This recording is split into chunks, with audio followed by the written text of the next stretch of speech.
वतन अजीज के दिगर शहरों की तरह हवेली लखा में भी जश्न आज़ादी मनाने की तकरीबात की तैयारियां अरूज पर पहुंच चुकी हैं। मेरे साथ इस वक्त मौजूद हैं तहरीक पाकिस्तान के कारकुन अजीम शायर अदीब मोहम्मद खान चिराग साहब, जिन्होंने पाकिस्तान अपनी आंखों से बनते देखा। इनसे हम गुफ्तगू करते हैं। जी खान साहब बताइएगा। जी बेशक मैंने अपनी आंखों से बनते देखा है और अल्लाह के फजल से अब तक मुझे वो तमाम के तमाम मनाजर जो मेरी आंखों में बंद हैं, मैंने अपने हाथों से माएँ और बहनों की लाशें भी उठाई हैं और उनकी हिफाजत भी की है। मैंने देखा कि बहनों के सिरों से दुपट्टे छीने गए, माओं से बेटियां छीनी गई, उन पे जुल्म के पहाड़ ढाए गए, लेकिन हम दिल बर्दाश्त तो बहरहाल नहीं हुए थे। हम फतह पाई थी, हमने वहाँ भी फतह पाई, उन्हें ज़्यादा मारा था। और मेरे ये भी एजाज़ हासिल है कि मैं कायदे आज़म मोहम्मद अली जिन्ना के जलसों में गया और नारे लगाए, लेके रहेंगे पाकिस्तान, बन के रहेगा पाकिस्तान, हम लेके रहेंगे पाकिस्तान, बन के रहेगा पाकिस्तान।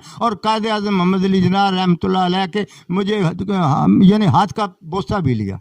जी नाज़रीन, आपने सुना कि पाकिस्तान इस वक्त जो है जिन हालात में गुजर रहा है, हमारी नौजवान नस्ल को भी चाहिए कि जश्न आज़ादी की असल रूप पर अमल करते हुए पाकिस्तान और उसके गिरदोनवा में अपने हमवतनों का भी ख्याल रखें और जश्न आज़ादी को मनाने में उनको भी अपने साथ मिलाएं। जी।